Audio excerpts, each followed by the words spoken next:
پہلا کلمہ، اے باپ ان کو معاف کر کیونکہ یہ نہیں جانتے کہ کیا کرتے ہیں۔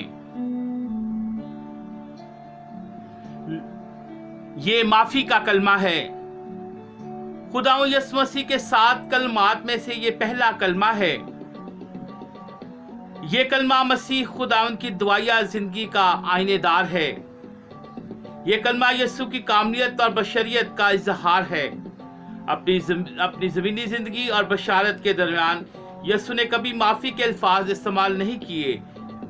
اس نے لوگوں کو معافی کے لیے کبھی خدا سے درخواست نہ کی، بلکہ اپنے الہی اختیار سے لوگوں کے گناہ معاف کیے۔ حیران کن بات ہے کہ صلیب پر یسوع نے کہا، اے باپ ان کو معاف کر۔ یہودیوں کے عقیدے کے مطابق گناہ کی معافی کا اختیار صرف خدا کو ہے۔ خداوند یسوع مسیح راہ غم کو عبور کر کے کلوری تک پہنچا ہے۔ راستے میں 3 مرتبہ گرا اور بھوک اور پیاس سے کوڑوں کی مار، کانٹوں کے تاج نے انہیں بے حال کر دیا۔ ہاتھوں اور پاؤں میں کیل ٹھونکے گئے۔ خون بہنے سے حالت اس قدر بدتر ہو گئی کہ زبان بیان کرنے سے قاصر ہے۔ ظالموں کی سنگ دلی دیکھیں، پانی کی بجائے سرکہ پیش کیا اور ٹھٹھوں میں اڑایا۔ اس حالات میں بھی خداوند یسوع مسیح کا کردار اور پیار ان الفاظوں کو ظاہر کرتا ہے، اے باپ ان کو معاف کر کیونکہ یہ نہیں جانتے کہ کیا کرتے ہیں۔ دنیا کا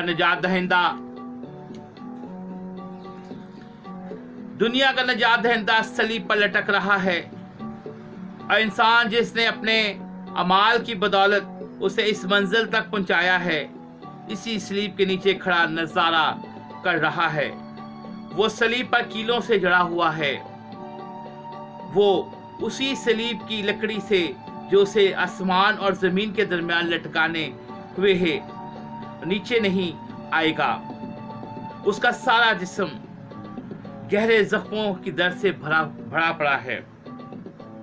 کانٹوں کا تاج اس کے سر پر بے انتہا اذیت سے دکھ پہنچا رہا ہے۔ اس کے سر کا خون اس کی آنکھوں پر پڑ رہا ہے۔ ہاتھوں اور پاؤں کے زخم درد سے اس طرح جل رہا ہے جیسے لوہے کی سلاخوں ان کو چیز کو پار کر رہی ہوں۔ مختصر یہ کہ اس کا سارا جسم بدن زخموں کا جزیرہ اور خون بہتا دریا ہے، اور اس کی روح غموں اور دکھوں اور نا امیدوں کا سمندر بن گئی۔ انسان جس کی بدولت اس نے اذیت کو پہنچا ہے، تیری صلیب کے نیچے کھڑا ہے۔ وہ یہاں کھڑا ہوا تیری موت کا نظارہ اور تیری اذیت میں اضافہ کرنا چاہتا ہے۔ وہ ہنستا ہے، طرح طرح کے ٹھٹھے اور مذاق کرتا ہے، اور ہر قسم کی نازیبہ حرکتیں کرتا ہے۔ تجھے مصلوب ہوتا دیکھ کر وہ اپنی عقل اور اپنے کیے ہوئے پر فخر محسوس کرتا ہے۔ وہ اپنے کہ کچھ اس نے تیرے ساتھ کیا بالکل درست کیا۔ وہ اس بات میں مطمئن ہے کہ جو کچھ اس نے کیا وہ تیرے ساتھ بالکل درست کیا۔ وہ اپنے اس کام کو اپنی تسلی سمجھتا ہے اور اپنے فخر کو طرح طرح کے تانوں سے ظاہر کر رہا ہے۔ انسان کی نازیبہ حرکتوں نے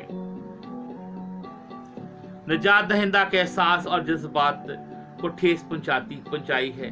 اس کے زخموں پر نمک چھڑکا اور اس کی تکلیفوں میں اضافہ کیا۔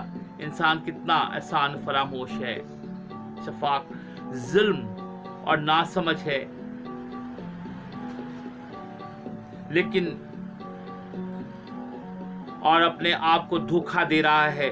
نجات دہندہ کی ایسی حالت اگر ایک انسان کی ہوتی تو اس کے حوصلے پست ہو جاتے، مایوسی، لاچاری کے بوجھ تلے دب جاتا۔ اگر اس کے ساتھ ایسا سلوک ہوتا تو باطل تو کیا